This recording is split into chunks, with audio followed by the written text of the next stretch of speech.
এক নম্বর প্রশ্ন, আপনাকে অনেক মেসেজ করি কিন্তু উত্তর পাই না, আজকে দয়া করে উত্তর দিবেন। আমার স্বামী যথেষ্ট বদরাগী, কিন্তু সে নামাজ পড়ে, বেশিরভাগ 4 ওয়াক্ত পড়ে।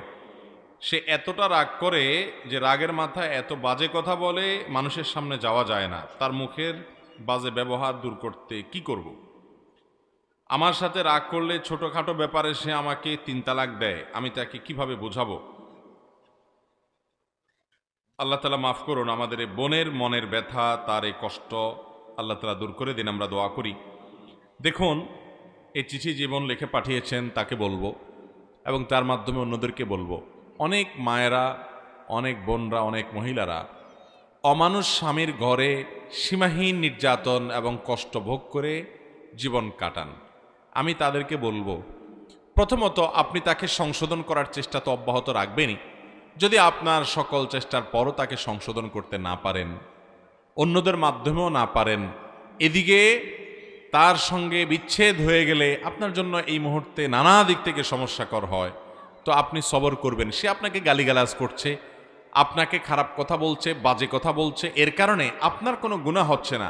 হ্যাঁ, আপনি অপমানিত হচ্ছেন, আপনার কষ্ট হচ্ছে, গুনাহ হবে তার, ক্ষতি হবে তার। সে নিজের পায়ে নিজে কুড়াল মারছে।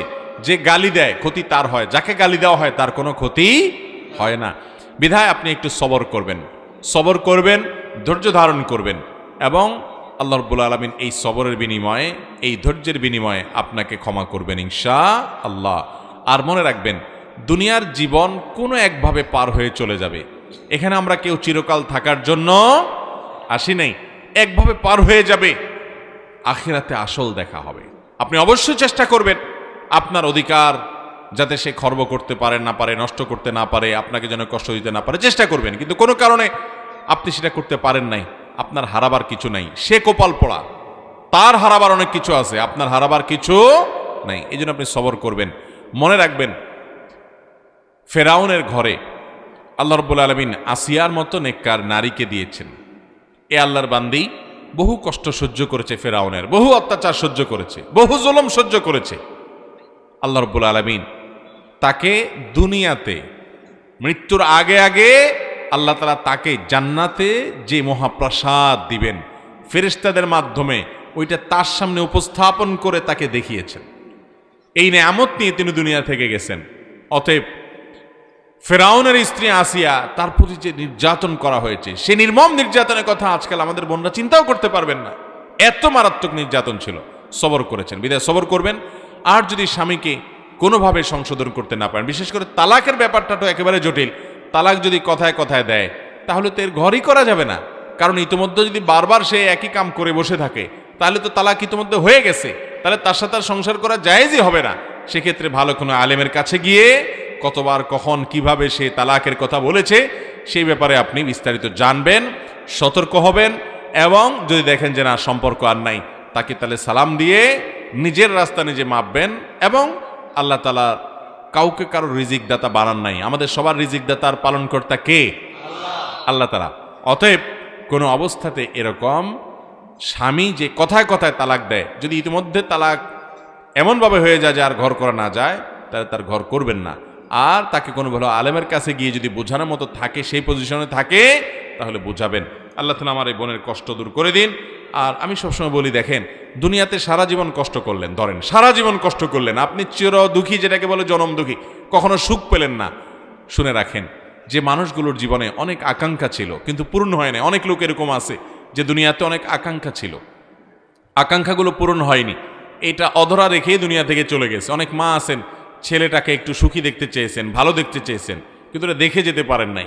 অনেক বাবা আছেন যে তার জীবনে ছেলে মেয়ের মুখে একটু হাসি ফুটাবেন ভালো করে, বিশেষ স্বপ্ন ছিল, সেটা পূরণ করা হয়নি, এভাবেই দুনিয়া থেকে চলে গেছেন। অনেক গরিব মানুষ আছেন, মা বাবার মুখে হাসি ফুটাবেন, সন্তানদের মুখে হাসি ফুটাবেন, বা নিজে একটু জুলুম নির্যাতন থেকে বাঁচবেন। অনেক নারী আছেন যে স্বামীটা একদিন মানুষ হবে, সে আশায় সারা জীবন বুক বেঁধেছেন, কিন্তু এই আশাটা পূরণ হয় নাই। এই অপূরণীয় আশা রেখে দুনিয়া থেকে চলে যেতে হয়। এরকম অনেক মানুষ আছে না নাই? যাদেরকে আমরা জনম দুঃখী বলি, চিরদুঃখী বলি।